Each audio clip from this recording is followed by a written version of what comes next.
Bonjour Jean-Louis, merci de nous accueillir dans ton atelier à Montreuil. Mais je t'en prie. J'aimerais que tu évoques l'été 53, cette rencontre que tu as au détour d'un chemin de montagne. J'étais en vacances en Savoie et toujours j'étais attiré par les peintres qui plantaient leur chevalet comme ça dans la nature. Il y avait un peintre, oui, et ce peintre m'avait surpris parce qu'il peignait des taches. Il y avait un chalet, le chemin, la montagne, et en fait, il était hyper césanien, il prenait des taches partout. Ce qui m'avait surpris, c'est que c'était partout, mais qu'à la fin, il y avait un chalet quand même, et il y avait une montagne quand même. Il m'avait fasciné parce que il construisait son espace, voilà, et c'était un vrai peintre. Et donc j'ai compris quelque chose de la démarche du peintre d'emblée. J'ai 8 ans et ça me met dans un état incroyable. Donc en 53, c'est ça, mais il y a encore la présence de la guerre. Je vis dans une école à Nogent-sur-Oise, près de Creil, dans un environnement un peu tristounet. Là, c'était un logement de fonction de mes parents qui n'avaient pas d'argent, en fait, parce que à l'époque, les instituteurs, c'était très mal payé. Et donc, je vis tous, sauf dans un bon environnement pour devenir artiste, hein, ça c'est clair. Voilà, mais il y avait 2 tableaux, chez eux, voilà. Une marine et puis un Venise. Mon père était instituteur, il avait fait l'école normale, donc l'école normale à l'époque, c'était la voie pour les fils d'ouvriers de sortir de la classe ouvrière. Et ma mère, c'était pour sortir de la classe paysanne. Je suis petit-fils d'ouvriers et de paysans. Ce qui après m'a posé des problèmes parce que j'ai découvert que certains regards considéraient que si je devais m'intéresser à l'art, ce ne devait pas être pour moi. J'ai eu une petite sœur à 12 ans, mais 12 ans c'est très tard. Donc j'étais fils unique jusqu'à 12 ans. Et élevé dans beaucoup de solitude. J'avais 3 mois de vacances, même plus, puisqu'on allait dans les Landes dans une ferme landaise où il n'y avait rien autour et pas de village. Et j'avais un chien pour compagnon. Et j'avais surtout la nature, les arbres. Et personne ne se souciait à l'époque de me faire fréquenter d'autres enfants. Donc il y a un poids qui n'est pas si malheureux que ça. Parce qu'il y a la beauté de l'herbe, il y a la beauté des parfums. Et moi, je ne me rendais pas compte que j'étais seul, mais j'étais seul. Alors ça m'a donné beaucoup d'observations, de senteurs, et puis j'ai eu la richesse de pouvoir m'ennuyer, et en fait, je ne me suis pas ennuyé, je me suis trouvé.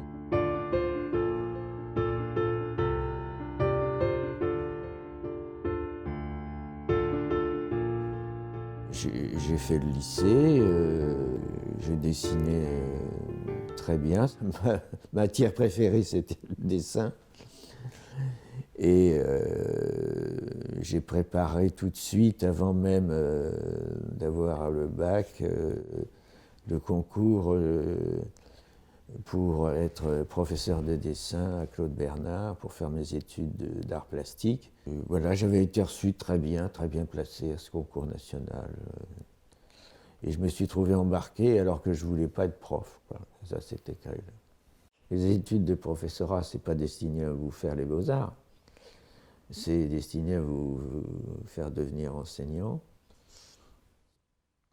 Et je n'ai pas appris grand-chose pendant ces études-là. Sauf, oui, principalement l'histoire de l'art m'enchantait.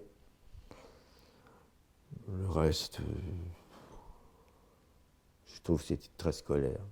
Et en fait, j'étais devenu illustrateur parce que il fallait que je gagne ma vie. Comme j'étais pas prof, je voulais rester freelance, comme on dit.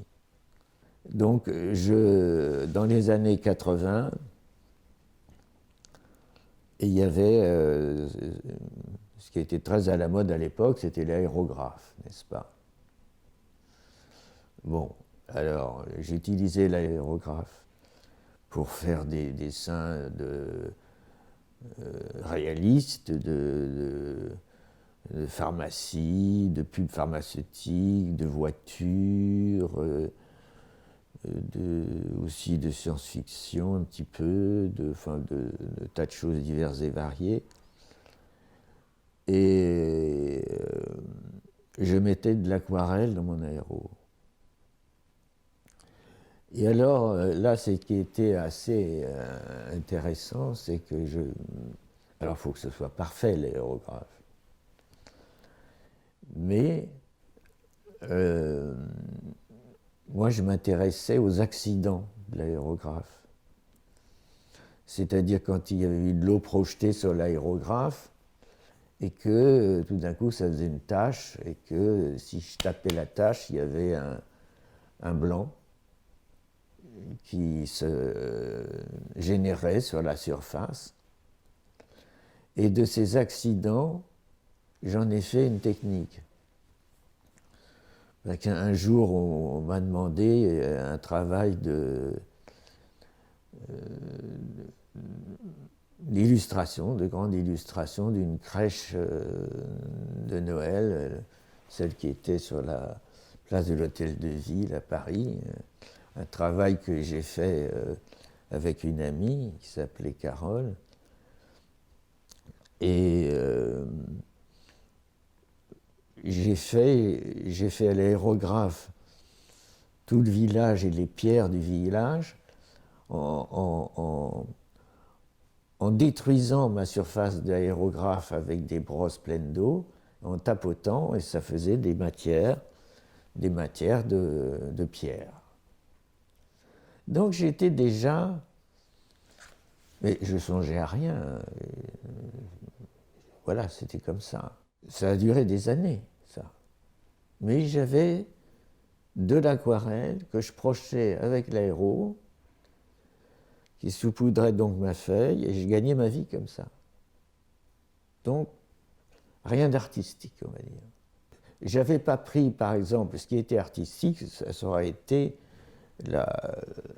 l'illustration d'enfants, le livre d'enfants, où là, les tempéraments d'artistes et les créatifs inventent un graphisme.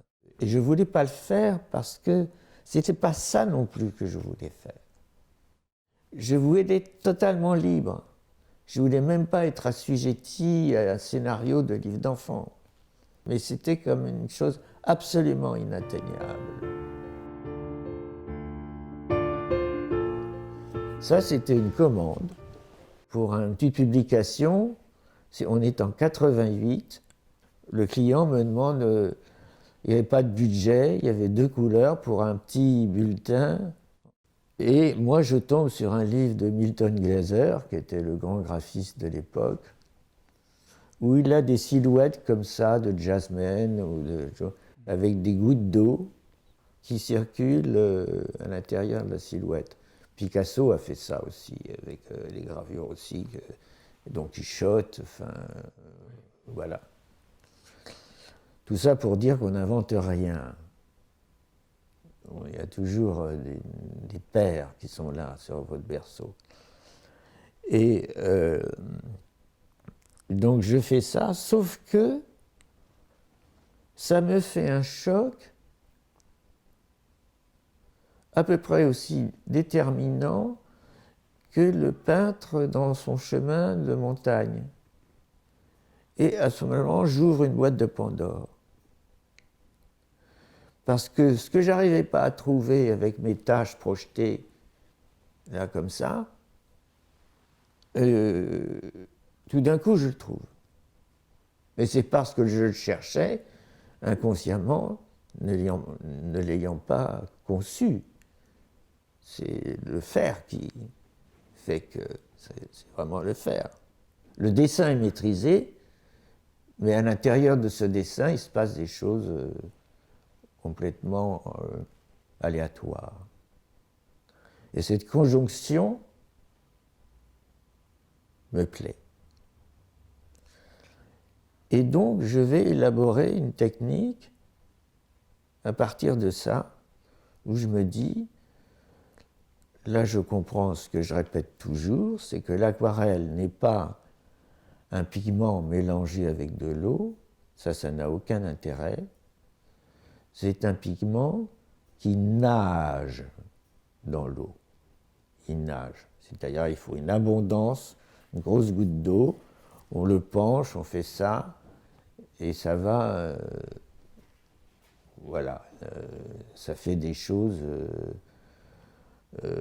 qui me permettaient de me poser des questions sur la dynamique de l'eau. J'ai pris l'eau comme un matériau partenaire pour une création.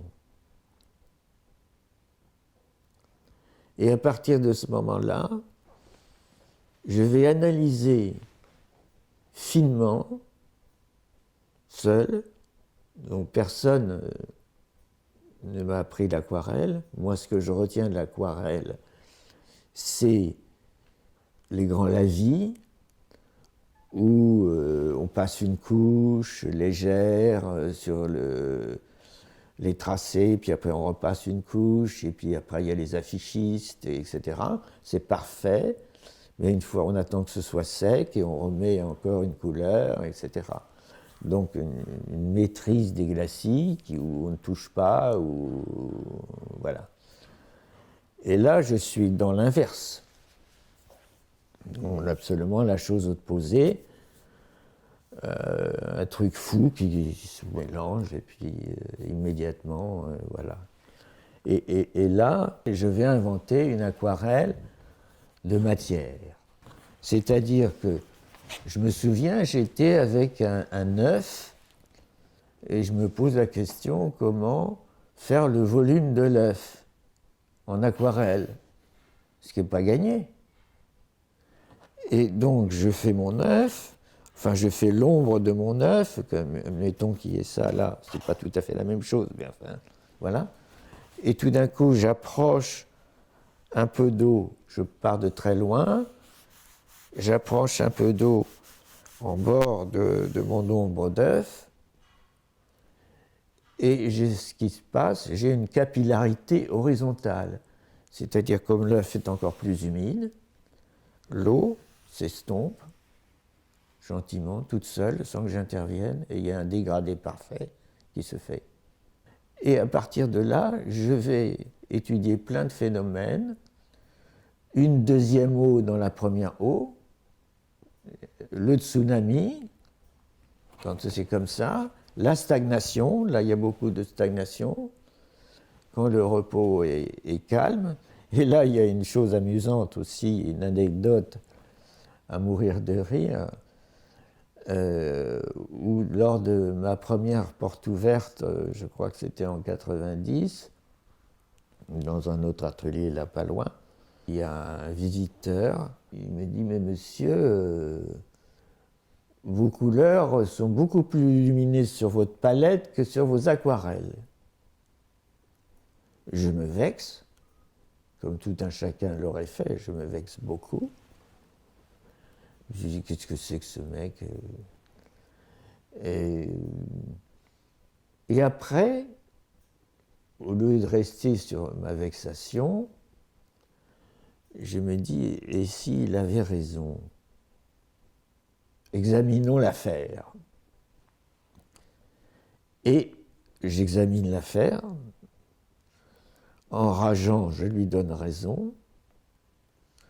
Et la raison, oui, c'était que je mettais beaucoup plus d'eau sur mes palettes que sur mes aquarelles, que l'eau était restée stagnante, parce que je les abandonnais, les aquarelles, Et que donc le dépôt, ce que j'appelle le dépôt du limon au fond d'un lac, laisser la clarté de l'eau s'installer sans brouillage, Et là, à partir de ce moment-là, j'ai appris davantage de patience dans ma pratique.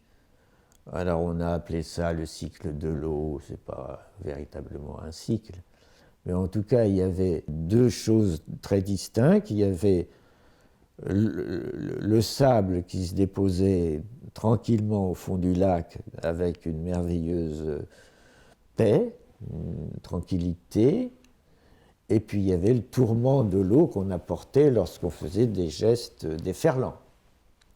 Là, c'était déjà deux conceptions. Et là, c'était l'introduction du temps. Il y avait des temps différents dans la gestuelle et la pratique.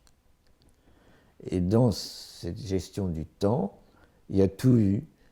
Il y a eu les gestes qu'on faisait quand c'était très noyé, quand c'était moins noyé, quand c'était plus du tout noyé, presque sec, il y avait encore des gestes à faire, accompagner le cycle, et épouser l'énergie de l'eau. L'épouser en la complexifiant, puisqu'il y avait parfois deux eaux dans la même eau.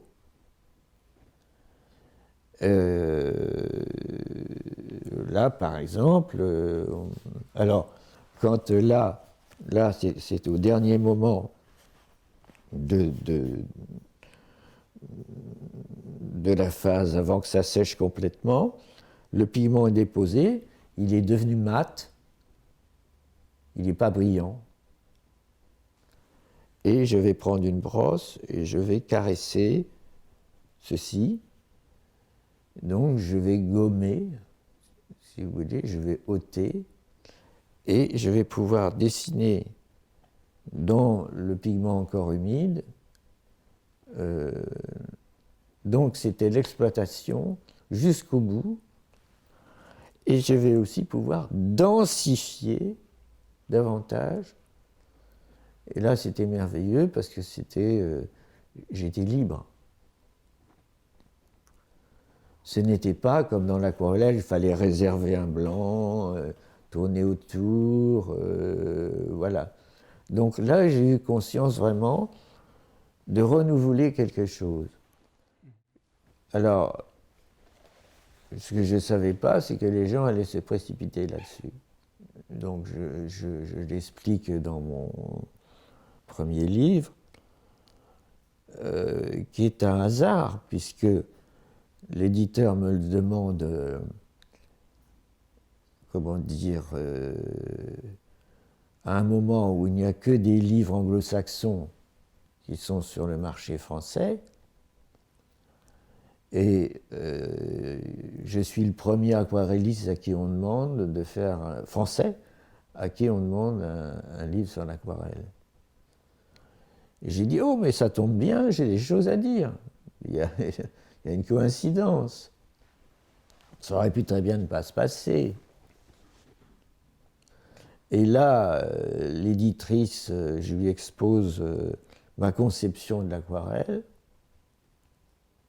Et là, elle me dit, mais ce que vous me racontez, c'est l'eau créatrice. C'est elle qui donne le nom. Et là, je suis un peu stupéfait et je dis, c'est un baptême. J'ai dit, mais c'est vrai, c'est ça. Je n'avais pas pensé moi-même. Car on ne pense pas soi-même. Il faut toujours l'autre pour vous aider à penser. Et après, il a fallu se battre avec les commerciaux qui, à l'époque, n'avaient pas encore pris complètement le pouvoir. Et là, après, ça s'est fait. Ils ont dit, c'est ça, l'eau créatrice, ça veut rien dire, c'est trop poétique, c'est trop ceci, c'est trop littéraire. Et on l'a imposé quand même. Dans la bibliothèque de mon père, qui était interdite, il y avait un livre de peinture, pas deux. C'était l'histoire de la peinture française et il y avait des portraits qui allaient du Moyen-Âge, enfin le Moyen-Âge il n'y avait pas de portraits, c'était plutôt la Renaissance, les Clouet, l'école de Chantilly. Je me souviens d'un portrait de Corneille de Lyon, voilà, par je ne sais plus quel peintre. Enfin bon, voilà, tout ça, ça apparaît comme la planète Mars pour les gens d'aujourd'hui.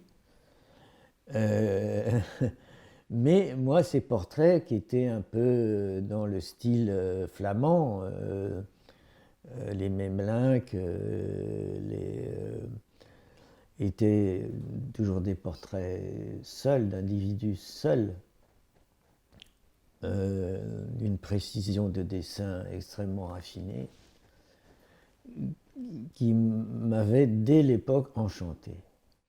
Parfois, je me pose la question si vraiment on est libre de quoi que ce soit, j'en doute un peu.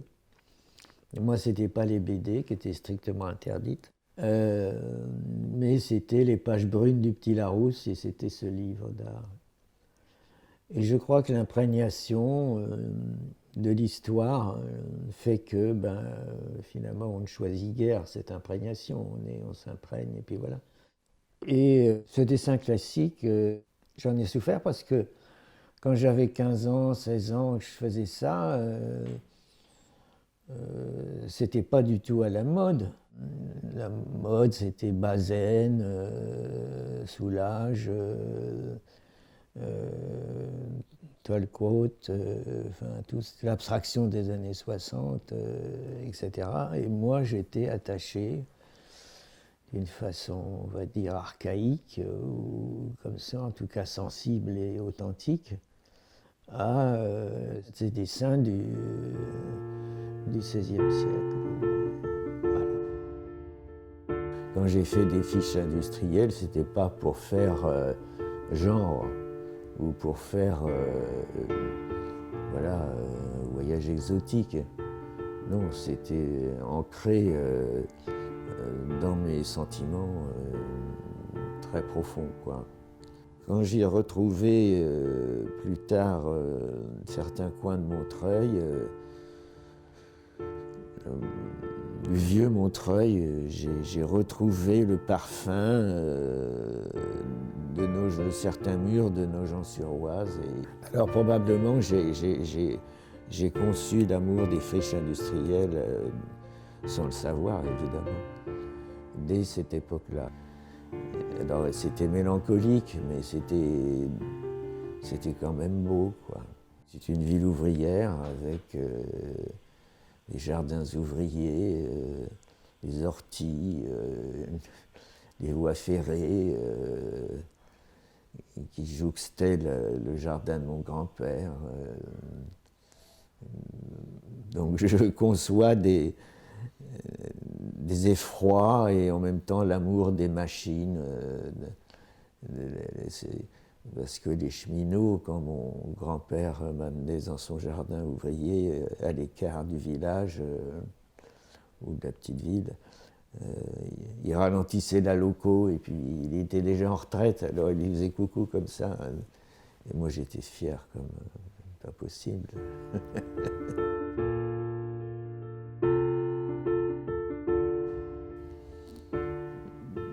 Quand on illustre, on est au service de ce qu'on raconte. On est au service d'une histoire. Quand on peint, on est au service de soi-même et on ne le sait pas non plus. Donc toute mon histoire, c'était un peu parce que je ne m'autorisais pas à peindre, en fait. J'avais des très grandes difficultés d'affirmation, de doute. Que je compensais par un savoir-faire illustratif, mais ce savoir-faire illustratif, c'était pas ce que je voulais faire. Moi, c'était peindre que je voulais, peindre librement. Et cette liberté, ça a été très très très dur à conquérir, très très dur. J'ai lutté jusqu'à plus de 40 ans pour l'obtenir un petit peu plus. Et encore, je ne l'ai pas encore obtenu complètement. Qu'est-ce qui manque? Ah ben, il manque peut-être une certaine violence ou une détermination sans faille. Eh ben, peut-être que j'étais déterminé, mais avec une faille. Voilà, ce qui freine un peu les choses. J'étais têtu.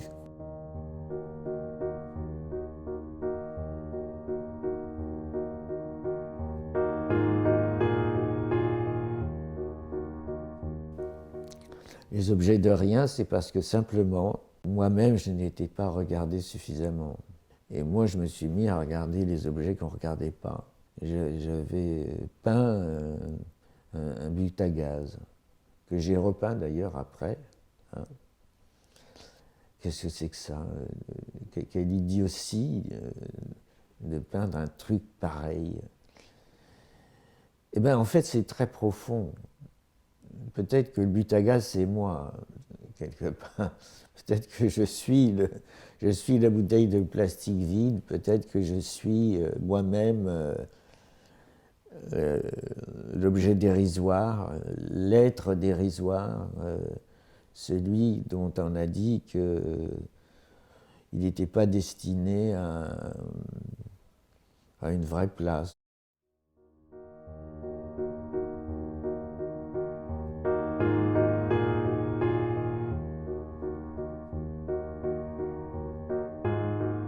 La partie essentielle de la personne, c'est son regard. Il faut que je sois captivé par son regard. À partir de là, je peux la peindre. Et je commence par le regard quand je peins. Ça demande une très haute concentration, peut-être trop forte d'ailleurs pour ce qui me concerne. Parce que la liberté, là, elle est impactée quand même. Parce que la lumière de l'œil, c'est la lumière de l'œil. Et l'expression de l'œil, c'est l'expression de l'œil. Et en fait, quand j'ai ça, j'ai toute la personne.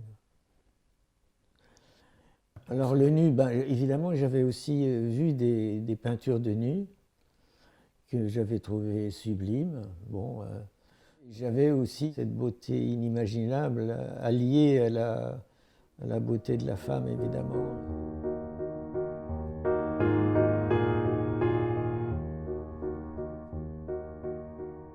Tu laisses l'aquarelle de côté pour un temps. Qu'est-ce qui t'amène à travailler l'huile? Des échecs font prendre conscience que je fais certaines aquarelles comme des fausses huiles. C'est-à-dire tout d'un coup, et dans le format, et dans la matière même de l'aquarelle, je bousille tout.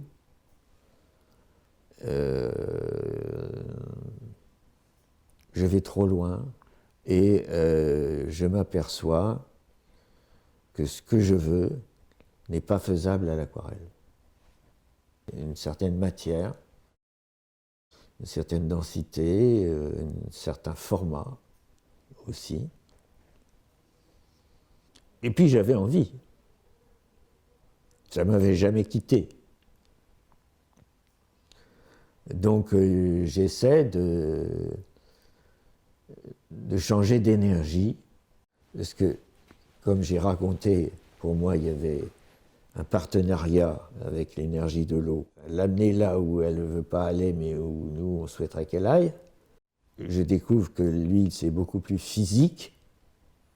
Il faut être plus stratège avec l'aquarelle, donc plus mental. Et l'huile, c'est pas du tout ça. Il faut se battre physiquement avec une toile, avec un mur,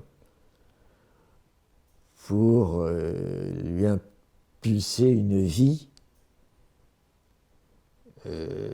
qui doit venir de notre corps beaucoup plus directement. Mais le temps de l'huile n'est pas le même non plus. Alors, c'est sûr que je voulais aller sur quelque chose de plus méditatif et de plus long, un temps hors temps, effectivement, alors que même si on peut prolonger l'exécution d'une aquarelle, il n'est pas bon de la prolonger indéfiniment. Il faut respecter le médium. Et là, en huile, pour moi, j'avais un temps infini. Oui. Ce qui ne veut pas dire qu'on ne peut pas faire une huile très, très vite. Van Gogh en est la preuve. Donc c'est à la fois pour des questions physiques, de dimension, d'énergie. Changer d'énergie était indispensable pour me renouveler. Qu'est-ce que tu as gardé de l'eau dans l'huile? La nuance. Dans mes huiles, j'ai éprouvé le besoin de faire des glacis terminaux, qui forcément me venaient de l'aquarelle. Mais il faut dire qu'à l'aquarelle, moi, quand je peins, je ne dessine jamais. C'est-à-dire que je peins directement au pinceau, je construis mon dessin ou ma composition directement à l'aquarelle.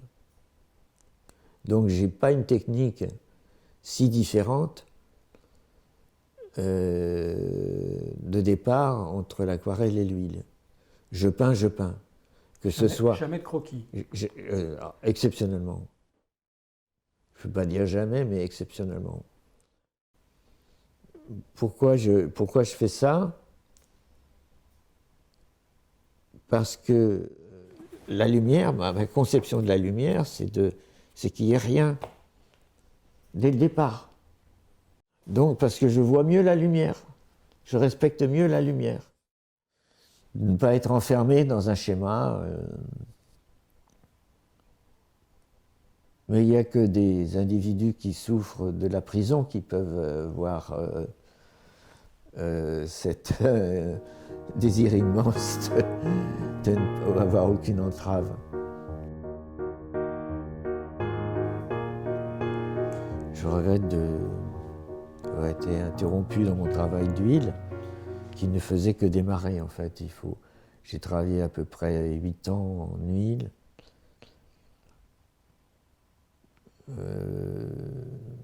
C'est très peu. C'est très peu. Je pense que si j'avais la capacité de travailler encore 8 ans, ça serait pas mal. Et ça, c'est un rêve. Et puis de me remettre à l'aquarelle aussi, parce que maintenant je pourrais faire les deux. Comme j'ai intégré vraiment dans mon propre corps les deux énergies différentes, je serais moins gêné de passer de l'un à l'autre, ça c'est clair. Pendant un moment, il a fallu que je quitte complètement l'aquarelle comme on quitte une maîtresse. Parce que c'est plus possible. C'est fou, c'est une vraie histoire d'amour qui se termine par quelque chose d'un peu violent, mais qui est une fausse rupture, bien sûr, parce que l'aventure a été telle que on ne la quitte pas. L'aquarelle est en vous.